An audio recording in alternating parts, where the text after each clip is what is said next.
The Steve Laube Agency presents The Christian Publishing Show, a podcast for writers who want to advance Christ's kingdom using the written word. Here's your host, Thomas Umstattd Jr. Welcome to the Christian Publishing Show. I'm Thomas Umstattd Jr., and joining me today is Steve Laube, the president and founder of the Steve Laube Agency. He's a veteran of the bookselling industry with nearly 40 years of experience. In the 80s, he was a bookstore manager. In the 90s, he was an editor for Bethany House publishers, award-winning, and for the last 15 years, he has been an agent with over 1,500 new books, and he was named Agent of the Year by ACFW. Steve, welcome to the Christian Publishing Show. No, thank you for having me. So this is our first official episode, and I thought it would be great to kick the show off talking about book proposals. For a lot of authors, book proposals are mysterious or they're some onerous burden, and I wanted to give some tips and some overview of what book proposals are and how you can use them to advance your career. But first, we should probably answer the question, what is a book proposal? It's kind of like a job application. If you're going to be attempting to apply for a job at some new industry or a new place of business, you give them your resume, you maybe put some of your goals, your aspirations, some of your experience and that type of thing into the resume that you then present to the employer or the human resources person, whatever that is. And in many ways, that's what your book proposal is. Your book proposal is, in essence, a overview of the entire book project, and then you actually have sample chapters that shows whether or not you can write. But that's the simplest way to describe it. So why have a book proposal? Why not just send agents and editors your complete manuscript? We do have people who try that, and the problem is I still don't know what the book is about, because you're asking me to read the entire book before I can even have an idea whether I even want to look at it.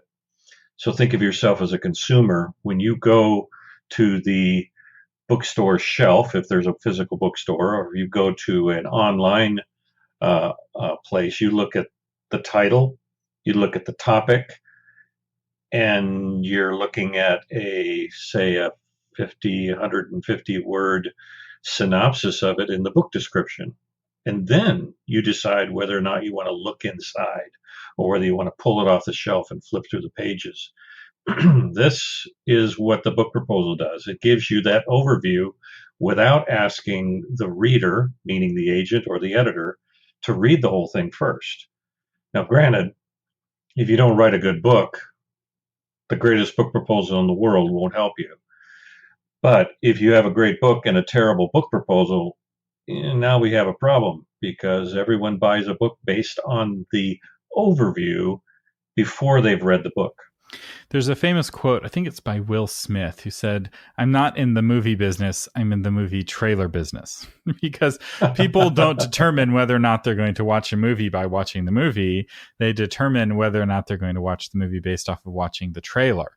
And there have been some excellent films that no one went to go watch until maybe ever, because the trailer was poor.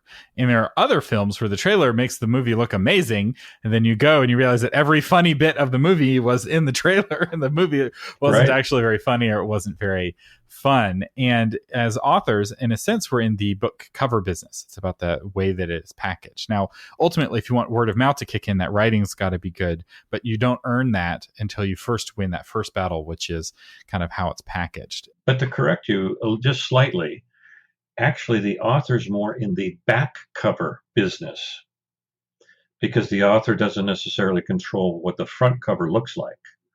But when they go to write the copy that goes on the back, the book description, that company probably looks at your book proposal to find out, well, how did the author describe this book?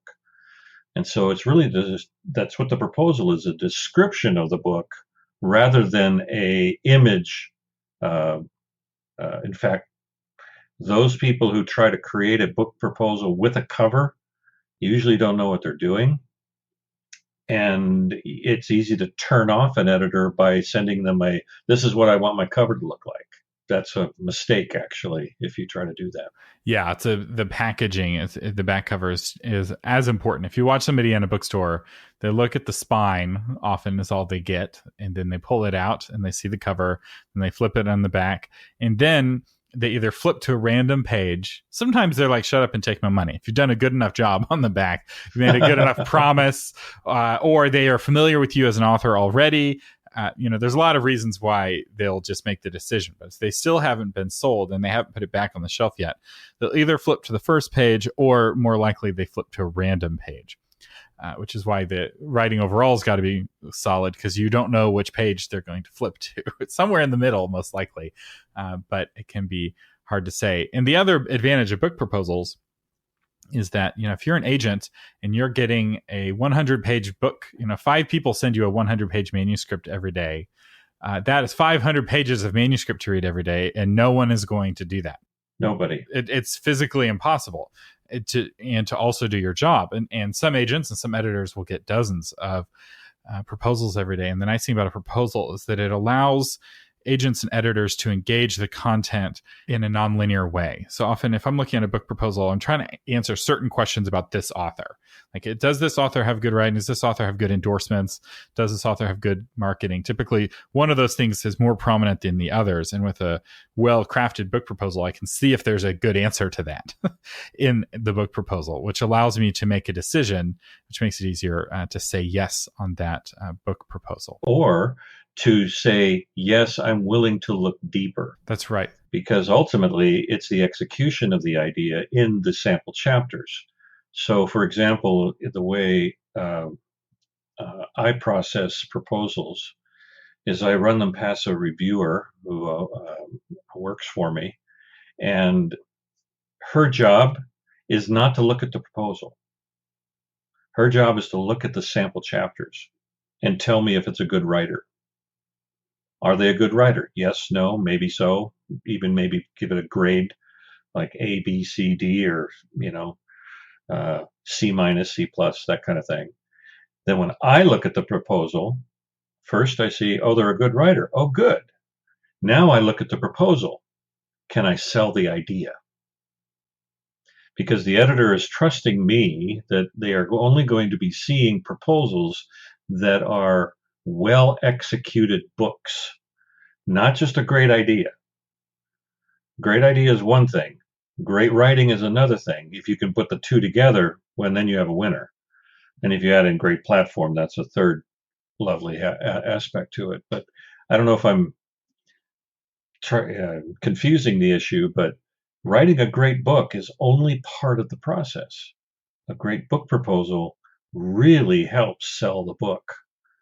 Because that is how we buy books as consumers. We haven't read a word when we've already paid our money for the book. And when we get it home, we read it and go, well, that wasn't very good. Or, oh, that was a great book. But why did we buy it in the first place? We bought the idea. We bought the promise that there's something in this book. That's right. And this is great practice for the market, because ultimately somewhere around 1,000 books are published every day, either independently or traditionally. And that's more than anyone can read. So people are constantly making decisions on what book am I going to read. And most people only read a handful of books a year. You have your super readers who read a book a day, but most people only are reading a handful. And so you are practicing for the ultimate test, which is why you should read my book with the book proposal. Instead of all those other books, is you should accept my book proposal instead of all of those other book proposals. And this work does pay off for itself. The marketing plan is another aspect of a book proposal that the publishing company's marketing team is going to look at. Because a good, and I know this, having done marketing for a publishing company myself, I'm wanting to play to the strengths of the author. So if you are really good at getting radio interviews, man, I want to help you get more radio interviews. If you're really good at guest blogging on popular blogs and you've got relationships with popular blogs, I want to help you do that. If you are speaking all over the country to big arenas full of people, man, I want to help make sure that there are boxes of books in the back of the room and somebody to help sell them to that arena who just fell in love with you as a speaker.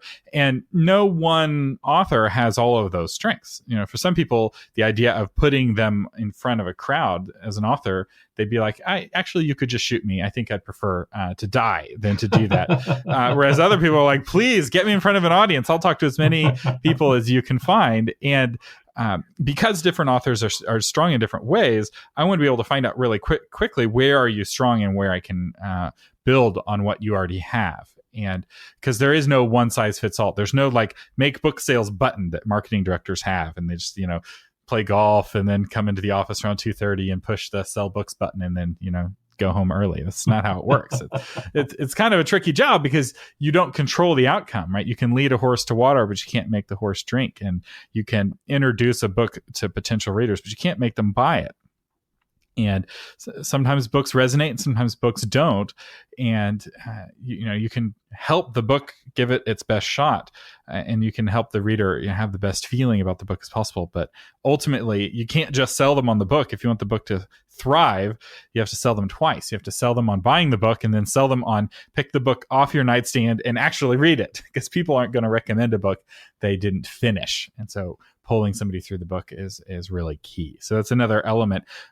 Steve, real quickly, what are some other elements of a book proposal? What needs to be in a book proposal for it to be complete?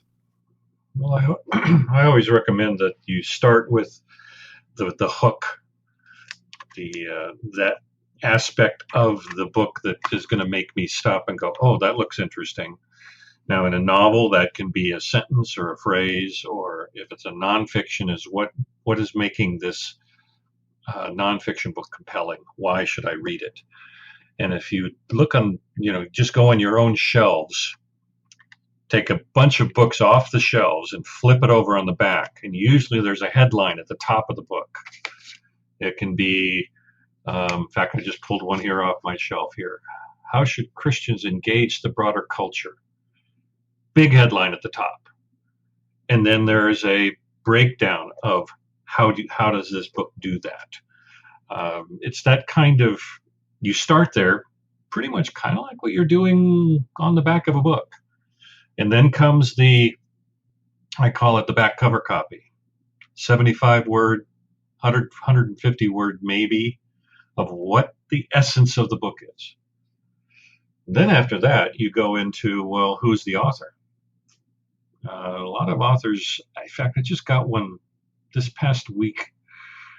Someone emailed me a proposal, and they called it a proposal, and it had a little bit about the book. It had, I think, 50 sample chapters, but absolutely nothing about who the author was, other than their name.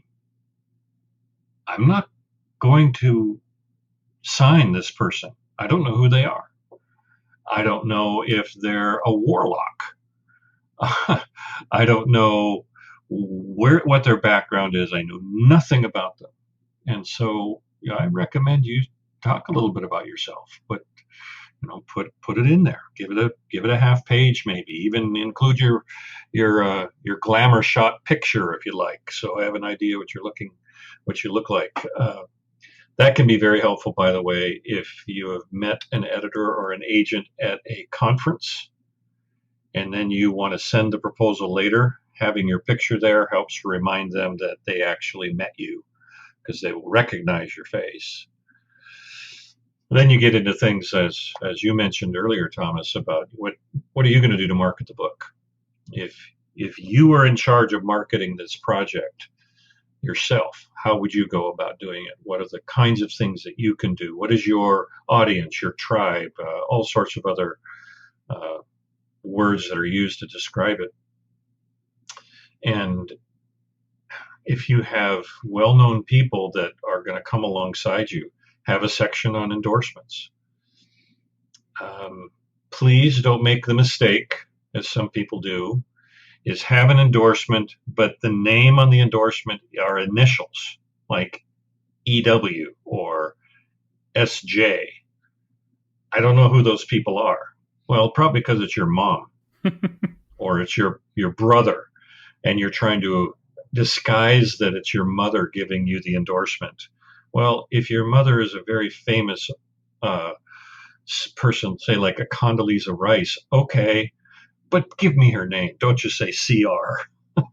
Let's find out who that is, because you want to have substantial or substantive endorsements that are going to attract the publisher to that project. If it's a novel, you have to include a synopsis of the whole book in 3 single-spaced pages. The whole book in 3 pages. It's going to be terrible writing. We understand that. We know that. You're only sending us the first few chapters of the book initially, and we want to know how it ends. We want to see what you've done with the idea. If it's nonfiction, do not send a 3-page single-spaced synopsis of the whole book. Do not make the fiction mistake with your nonfiction. A nonfiction proposal is an annotated outline of what is in each chapter, the content of each chapter, usually a small paragraph, maybe 2 or 3 sentences, so that you can see the logical progression of the book. Now, where it gets a little messy, because a memoir it's not nonfiction or it's not fiction, it is a true story, but it's a narrative. Well, in that case, it's a little harder to do the chapter by chapter breakdown. So there is kind of a middle ground where you're just giving me the essence of the full life story or event that the memoir is trying to express. And then come the sample chapters. I mean, there's more to it than this. Obviously, I'm doing this in less than 2 or 3 minutes. I do have a class, 1-hour lecture on the Christian Writers Institute that you can get, which also has sample templates for the book proposal that you can follow. Make it very easy for anybody to put together a good book proposal. Yeah, and we'll get to more of that here in a second. Real quick before we go, what are some common book proposal mistakes? Not the like crazy people, but like kind of fundamental mistakes that you see over and over again that are easy to fix. Well, one was just mentioned before, is having nothing about the author. That's an obvious mistake. Others are saying that in the endorsement side, where they say, I'm going to ask James Dobson for an endorsement. Well, good luck with that. Unless you're a personal friend, I highly doubt a famous author like him is going to endorse your book. Make endorsement requests reasonable. Don't just say every famous author that's out there. Other things are, I see it in the marketing sections often, where someone will say, my book is about adoption, for example. And then they will give me the statistics on the number of adoptions in America. And that if we just simply sold a book to every one of those families, we would have a 1 million copy bestseller every month. Well, that's not logical. That's just not going to happen. So those kind of superlatives really don't help. It just simply shows that you don't understand how publishing works. That's a famous business fallacy, actually. It's called the 1% of China fallacy, where you take a big market and you're like, oh, if we could only sell a product to 1% of the people in China, we would sell 100 million copies of our book or whatever. And instead of building down from a big number, it's important to instead build up from what you're able to actually do. So what would selling 100 million, units of your product even look like? How do you get there? And you have to build from where you are, be faithful with what you have. So that's it.